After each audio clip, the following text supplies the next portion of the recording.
Assalamualaikum warahmatullahi wabarakatuh. Pada kesempatan kali ini, saya akan mempresentasikan tentang basis data.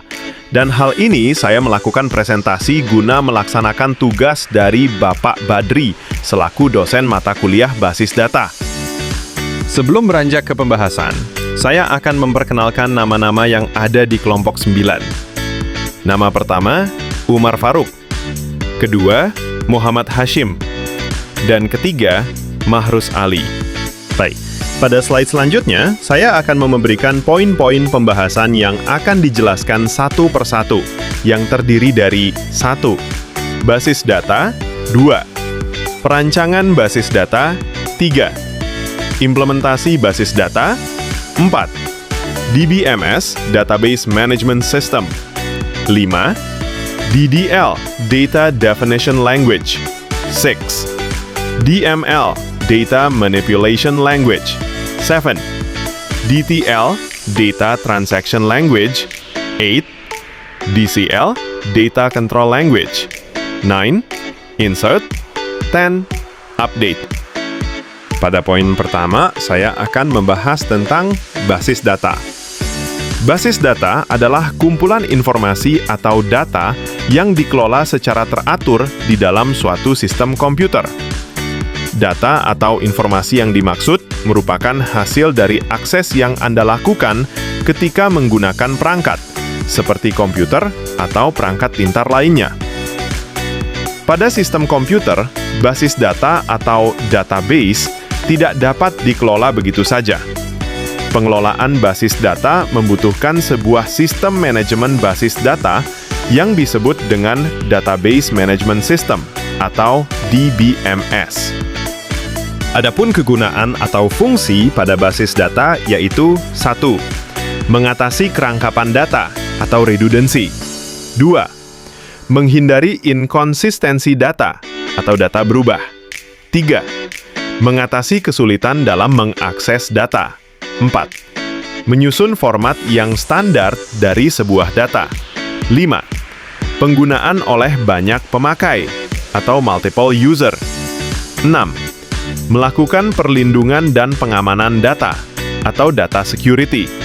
Dan ketujuh, menyusun integritas dan independensi data. Pada pembahasan kedua, yaitu perancangan basis data. Perancangan basis data, dikenal dengan nama database design. Perancangan basis data merupakan proses mendefinisikan struktur dan penyimpanan sekaligus cara pengambilan data yang ada dalam basis data. Biasanya, perancangan basis data tidak hanya berkutat pada penyimpanan dan pengambilan data saja, tetapi juga pada aspek keamanan, skalabilitas, dan performa. Perancangan basis data dilakukan melalui tahapan analisis kebutuhan, pemodelan konseptual, logis, fisik, implementasi, pengujian, dan pemeliharaan untuk menghasilkan sistem basis data yang efisien. Tujuannya adalah menghindari redundansi, menjaga konsistensi dan keamanan data, serta mempermudah akses dan pengolahan guna mendukung kebutuhan aplikasi atau organisasi. Lanjut, implementasi basis data. Implementasi basis data merupakan suatu tahapan dalam proses perancangan basis data. Tahap ini merupakan implementasi dari hasil pemodelan logical dan physical. Bahasa perintah yang digunakan, baik itu untuk definisi data ataupun penyimpanan data, harus sesuai dengan DBMS yang dipilih. Adapun langkah-langkah implementasi basis data mencakup instalasi dan konfigurasi DBMS, pembuatan struktur basis data, pengisian data, pengujian sistem, integrasi dengan aplikasi, serta pelatihan pengguna agar basis data dapat digunakan dengan efektif. Pada poin keempat, yakni DBMS. Apa itu DBMS? DBMS, Database Management System, adalah perangkat lunak yang digunakan untuk mengatur dan mengelola database secara terstruktur. DBMS memungkinkan pengguna untuk menyimpan data dalam bentuk tabel, yang memungkinkan data tersebut diakses, diubah, atau dihapus dengan mudah. Secara sederhana, DBMS berfungsi untuk 1. Mengelola data, memungkinkan pengguna untuk menyimpan, mengambil, dan mengubah data. 2. Memastikan integritas data. DBMS membantu menjaga konsistensi dan integritas data agar data yang disimpan tetap valid dan tidak korup. 3. Meningkatkan keamanan. Dengan adanya kontrol akses, DBMS memastikan bahwa hanya pengguna yang berwenang yang dapat mengakses data tertentu, sehingga meningkatkan keamanan data. Oke, selanjutnya DLL dan DML.